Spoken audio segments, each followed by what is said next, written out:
الحمدللہ رب العالمین والصلاة والسلام علی سید الانبیاء والمرسلین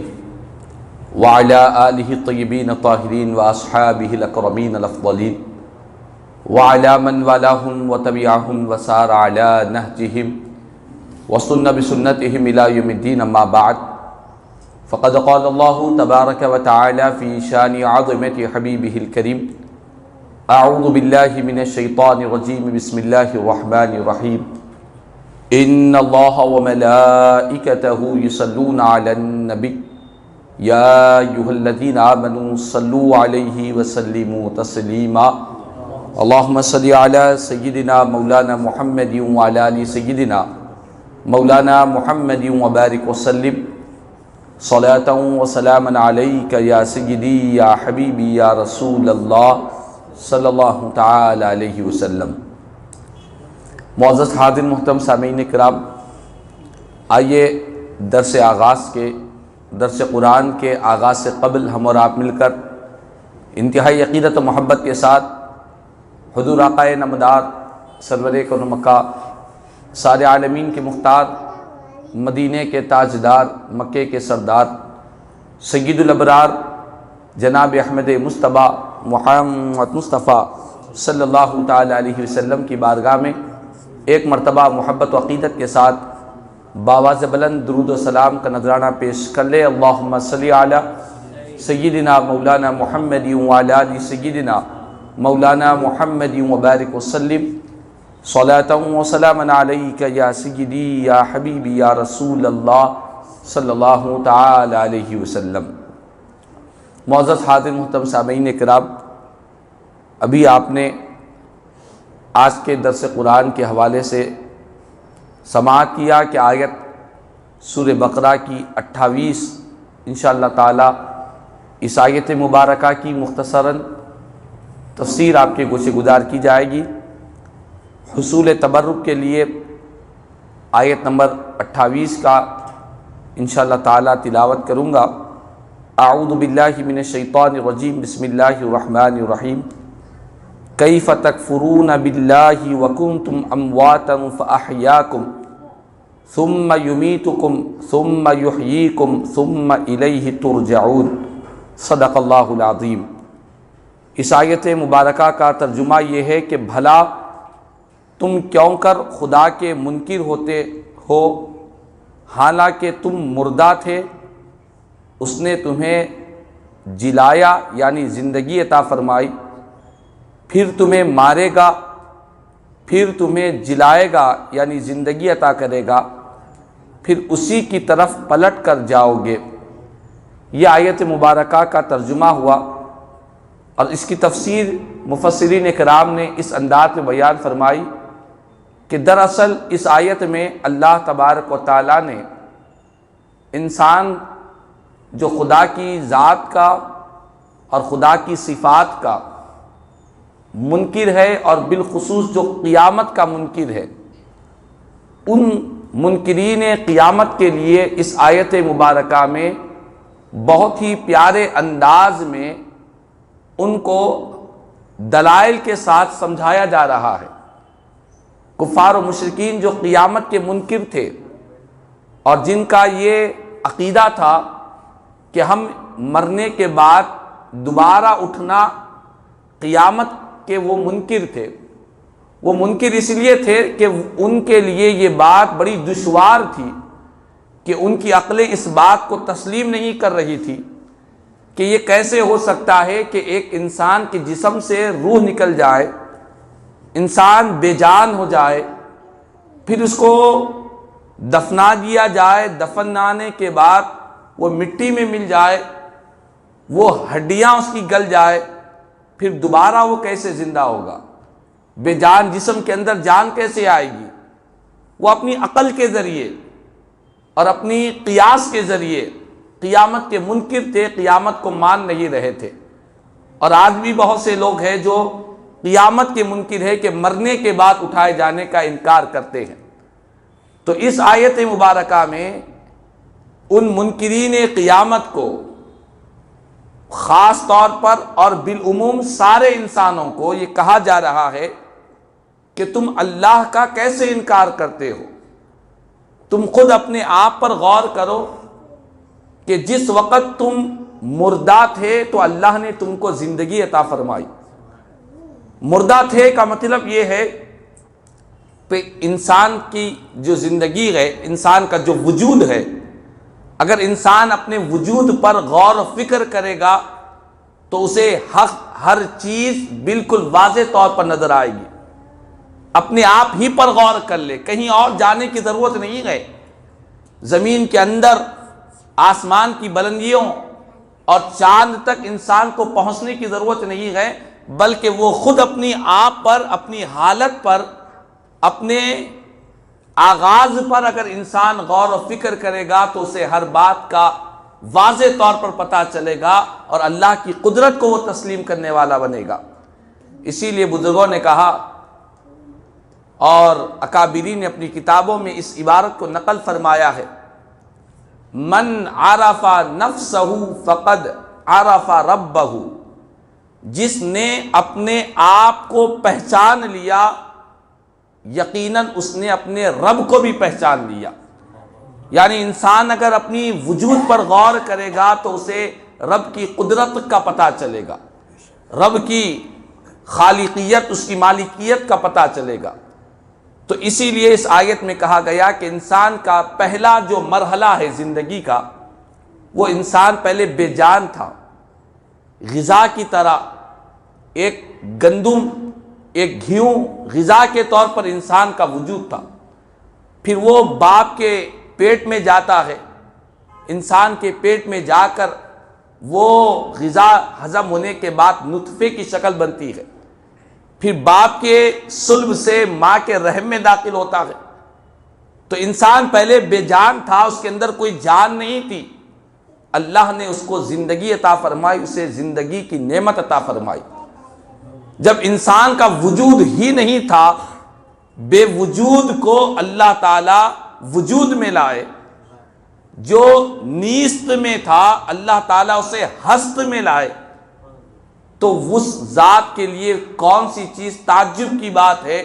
جو چیز ابتدا ہی میں نہ تھی اس کو جب وجود میں لائے تو پھر ایک مرنے کے بعد دوبارہ اسے زندگی دینا اس کے لیے کون سی تعجب کی بات ہے، اس کے لیے کون سی بڑی بات ہے۔ اسی لیے کہا گیا کہ انسان اگر اپنی زندگی پر غور کرے کہ پہلے وہ مردہ تھا، اس کی کوئی حیثیت نہیں تھی۔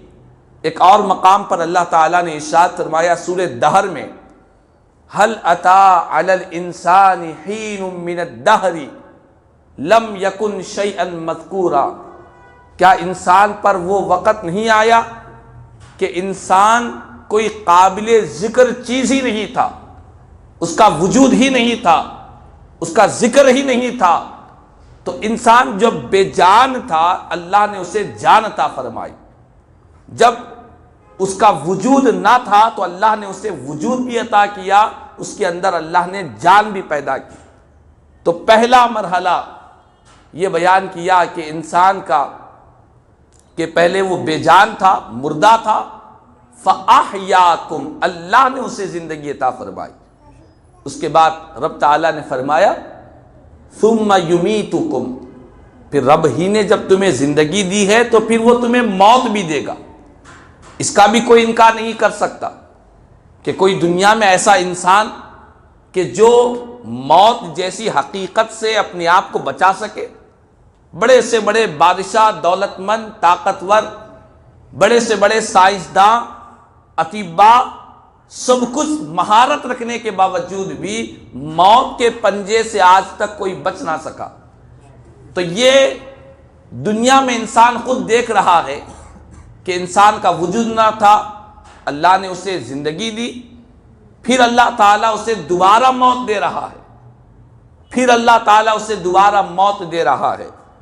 یہ ایک دوسرا مرحلہ بیان کیا۔ اس کے بعد فرمایا ثُمَّ يُمِيتُكُمْ ثُمَّ يُحْيِيكُمْ، دوبارہ جب اللہ تعالیٰ اسے موت دے گا تو پھر اللہ تعالیٰ اسے زندہ کرے گا۔ یعنی موت کے بعد بھی انسان کے سفر کا اختتام نہیں ہوگا، اللہ تعالیٰ موت کے بعد پھر اسے زندگی دے گا۔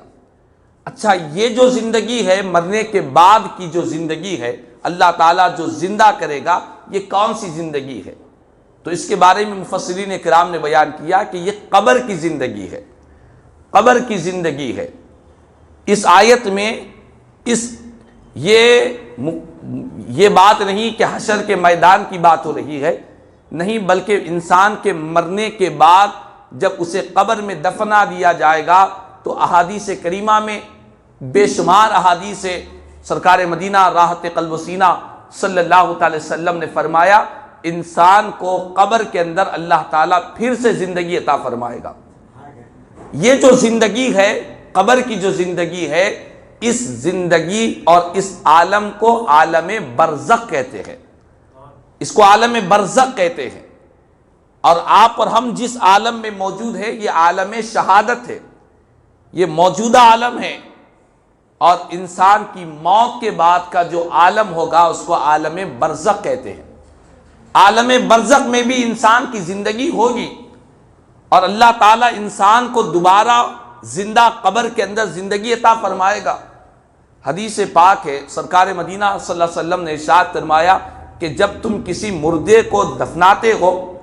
اور دفنانے کے بعد تم جب واپس جاتے ہو تو حضور نے فرمایا کہ جتنے اس کے احباب رشتہ دار اسے دفنانے کے بعد واپس لوٹتے ہیں، میرے آقا فرماتے ہیں ان کی چپلوں کی آواز کو بھی مردہ سنا کرتا ہے۔ یعنی اتنی سماعت بڑھ جاتی ہے کہ وہ ان کے کھروں اور ان کے چپلوں کی اور ان کے نال کی آواز کو بھی قبر میں مردہ سنا کرتا ہے، اللہ تعالیٰ سے زندگی عطا فرماتا ہے۔ اور یہ حدیث پاک بے شمار صحیح بخاری شریف اور دیگر احادیث کریمہ میں ہے کہ انسان کو مرنے کے بعد اللہ تعالیٰ قبر کے اندر اسے دوبارہ زندگی دے گا اور وہ پھر اس سے سوالات کیے جائیں گے، من ربک ما دینک ما کنت تقول فی ھذا الرجل، کہ تیرا رب کون ہے، تیرا دین کیا ہے۔ اور تاجدار کائنات رسول رحمت صلی اللہ علیہ وسلم کے چہرے مبارک کا دیدار کیا جائے گا اور پوچھا جائے گا کہ دنیا میں اس ذات بابرکت کے تعلق سے تو کیا کہا کرتا تھا۔ تو یہ جو سوالات ہو رہے ہیں، یہ سوالات بتلا رہے ہیں کہ یہ مردوں سے نہیں بلکہ زندوں سے سوال ہو رہا ہے۔ ہماری نگاہوں سے اگرچہ کہ وہ چیز غائب ہے، ہمارے لیے وہ مردے ہو چکے ہیں، میت کہہ رہے، لیکن در حقیقت اللہ تعالیٰ قبر کی زندگی بھی عطا فرمائے گا، اور اس قبر کی زندگی کو عالم برزخ کہتے ہیں۔ اور یہ جو عالم برزخ ہے اس کے لیے ضروری نہیں کہ اس کے لیے قبر ہو۔ علماء کرام نے، مفسرین نے بیان کیا کہ کئی ایسے لوگ ہیں جن کو قبر میں دفنایا بھی نہیں جاتا، بعض لوگ حادثات میں انتقال کر جاتے ہیں، کوئی پانی میں ڈوب کر مر جاتا ہے، اور اسی طرح کسی کو جلا دیا جاتا ہے۔ تو کیا ان پانی میں ڈوب کر جو مرا ہے، جسے کسی جانور نے کھا لیا ہے، ان کے لیے عالم برزخ کیا ہے؟ تو فرمایا گیا کہ عالم برزخ کے لیے قبر کا ہونا ضروری نہیں ہے، جو جس حالت میں مرا ہے اس کے لیے وہی عالم برزخ ہے، اس کے لیے وہی عالم برزخ ہے۔ اور عالم برزخ کی جو زندگی ہے وہ کب تک ہے؟ وہ قیامت کے قائم ہونے تک عالم برزخ کی زندگی ہے۔ قرآن مجید میں اللہ تبارک و تعالیٰ نے ارشاد فرمایا وَمِن وَرَائِهِمْ بَرْزَخٌ إِلَى يَوْمِ يُبْعَثُونَ، یہ جو عالم برزخ ہے، مرنے کے بعد کا جو عالم ہے، فرمایا کہ انسان کے گزر جانے کے بعد ایک برزخ کا عالم ہے۔ یہ کب تک ہے؟ اس وقت تک ہے جب سارے انسانوں کو دوبارہ اٹھایا جائے گا، یعنی حشر کے میدان تک عالم برزخ ہے۔ پھر عالم برزخ کے گزرنے کے بعد اللہ تعالیٰ فرما رہا ہے ثم الیہ ترجعون، پھر اسی کی طرف تم کو لوٹا دیا جائے گا۔ تو یہ عالم برزخ کا ذکر ہوا، اس کے بعد فرمایا گیا عالم برزخ کے بعد انسان کو اللہ کی بارگاہ میں پیش کر دیا جائے گا، وہ حشر کا میدان ہوگا۔ اور یہاں پر یہ بات بھی بتلا دوں کہ قبر کے اندر جو سوالات ہوتے ہیں وہ ایمان کے تعلق سے ہوتے ہیں، اور حشر کے میدان میں جو سوالات انسان سے ہوں گے وہ اس کے اعمال کے مطابق ہوں گے، اعمال کے بارے میں سوالات کیے جائیں گے۔ تو اس آیت مبارکہ میں یہ بیان کیا جا رہا ہے کہ انسان اگر اپنے آپ پر غور و فکر کرے گا کہ یہ جو تبدیلیاں آ رہی ہے، یہ انسان کی زندگی کے اندر پہلے بے جان جسم تھا، اللہ نے زندگی دی، پھر زندگی کے اندر کتنی تبدیلیاں، زندگی میں اس کے اندر بچپن بھی ہے، جوانی بھی ہے، بڑھاپا بھی ہے۔ کوئی بڑا سا بڑا طبیب کسی انسان کو بڑھاپے سے نہیں روک سکتا، اور اسی طرح انسان کی زندگی کے اندر یہ جو تبدیلی آتی ہے، کبھی وہ بیمار ہوتا ہے، کبھی صحت مند ہوتا ہے، کبھی پریشان ہوتا ہے، کبھی خوشحال ہوتا ہے۔ یہ جو انسان کی زندگی کے اندر جو جو تبدیلی آ رہی ہے، ان تبدیلیوں پر اگر غور کرے گا تو اسے پتہ چلے گا کہ یہ تبدیلیاں خود سے نہیں آ رہی ہے، بلکہ ایک ذات ہے، اسی کے حکم سے، اسی کے فیصلے سے یہ تبدیلی آ رہی ہے۔ وہ کوئی معمولی ذات نہیں کہ ایک بچے کو جوان کرے، جوان کو بڑھاپے تک پہنچائے، صحت مند کو بیمار کرے، بیمار کو صحت دے، پریشان حال کو خوشی دے، خوشی انسان کو پریشانی دے۔ یہ جتنی تبدیلیاں انسان کے اندر آ رہی ہے، اگر اس پر انسان غور و فکر کرے گا تو اسے اپنے رب کی حقانیت کا پتہ چلے گا، خدا کی قدرت پر غور کرے گا کہ یہ سارے چیزیں یوں ہی نہیں ہو رہی ہے، بلکہ اس کے پیچھے ایک ذات ہے، ایک قادر مطلق ہے، ایک خالق کائنات ہے، ایک ایسی ہستی ہے جو ساری موت و حیات کے نظام کو چلا رہی ہے۔ اور یہ جو موت و حیات کا جو نظام قائم کیا ہے رب تبارک و تعالیٰ نے،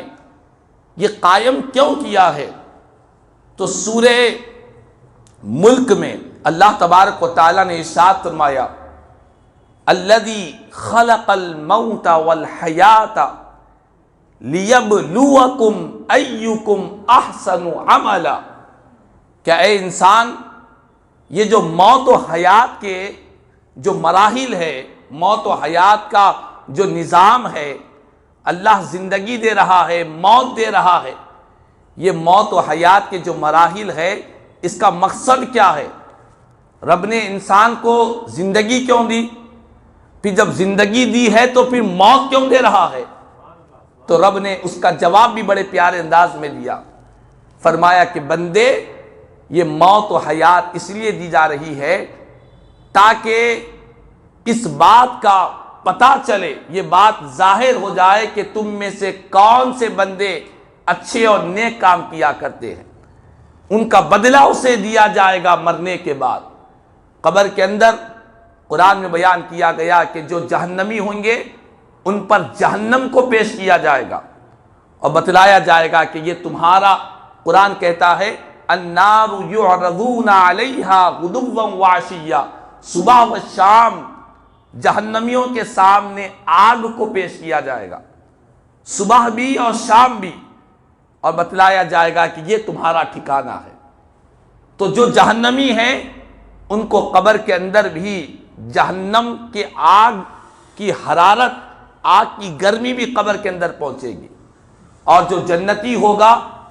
اس کو جنت کی کھڑکیاں اس کے لیے کھول دی جائے گی۔ حدیث پاک میں میرے آقا کریم صلی اللہ علیہ وسلم نے ارشاد فرمایا انما القبر روضۃ من ریاض الجنہ او حفرۃ من حفر النار، فرمایا کہ قبر کی جو زندگی ہے یہ جنت کے باغات میں سے ایک باغ بن جائے گی یا جہنم کے گڑھوں میں کا ایک گڑھا بن جائے گا۔ تو انسان کی جیسی زندگی، جیسے اعمال، جیسے کردار، اس نے اپنی جیسی زندگی گزاری ہے، اس زندگی کا بدلہ قبر کے اندر اس کے اثرات ظاہر ہوتے رہیں گے۔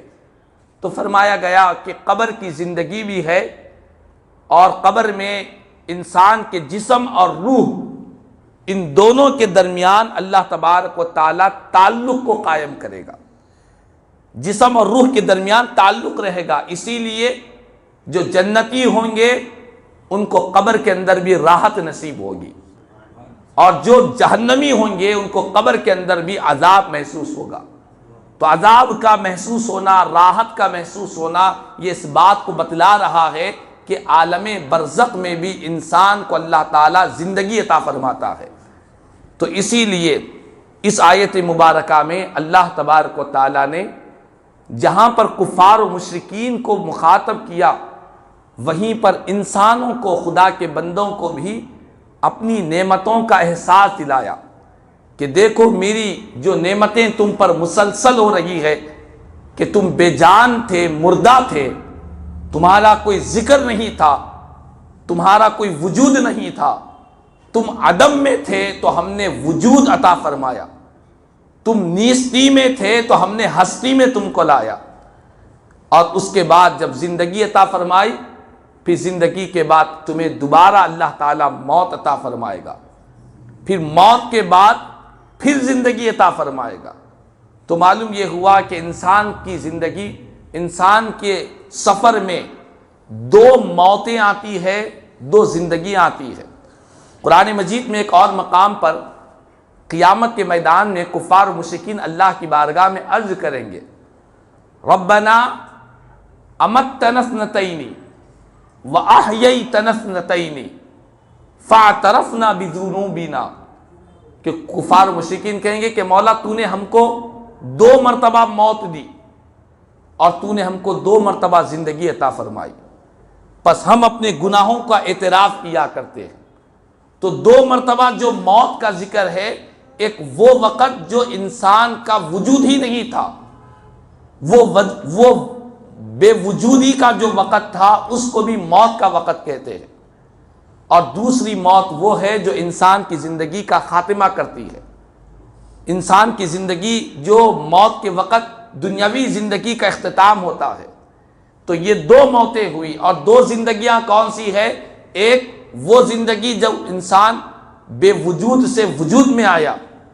ایک وہ زندگی ہے، اور دوسری زندگی قبر کی زندگی ہے۔ تو یہ دونوں زندگیاں اللہ تعالیٰ انسان کو عطا فرمایا ہے۔ تو بہرحال اس آیت مبارکہ میں خدا کے بندوں کو موت کی یاد بھی دلائی جا رہی ہے، اور موت کی طرف تیاری کا پیغام بھی دیا جا رہا ہے، اور ثم الیہ ترجعون کہہ کر آخر میں بیان کیا جا رہا ہے کہ اسی کی طرف تم لوٹا دیے جاؤ گے۔ مطلب یہ ہے کہ یہ موت حیات کے سارے مراحل گزرنے کے بعد آخر کار انجام کیا ہے؟ انجام یہی ہے کہ تمہیں اپنے رب کی بارگاہ میں حاضر ہونا ہے، اسی کی بارگاہ میں لوٹنا ہے۔ اسی لیے جب کبھی کسی بری خبر سنتے ہیں، کسی کے انتقال کی خبر سنتے ہیں، تو کہا گیا ہے انا للہ و انا الیہ راجعون، بے شک ہم اللہ کے لیے ہیں اور بے شک ہم اسی کی طرف لوٹنے والے ہیں۔ یعنی موت و حیات، قبر کے بعد، حشر کے بعد ہوگا کیا؟ ہوگا یہی کہ بندہ رب کی بارگاہ میں پہنچے گا۔ تو جب رب کی بارگاہ میں پہنچے گا تو مومنین کے لیے، ایمان والوں کے لیے خوشخبری یہ ہے کہ ان کو ابدی دائمی نعمتوں سے اللہ تعالیٰ سرفراز فرمائے گا۔ اب وہاں جانے کے بعد کوئی نعمت زائل ہونے کا اور وہاں کی نعمتیں ختم ہونے کا، موت کا بھی تصور ختم ہو جائے گا۔ یہاں تک کہ بیان کیا گیا کہ موت کو بھی اس وقت دمبے کی شکل میں لا کر ذبح کر دیا جائے گا،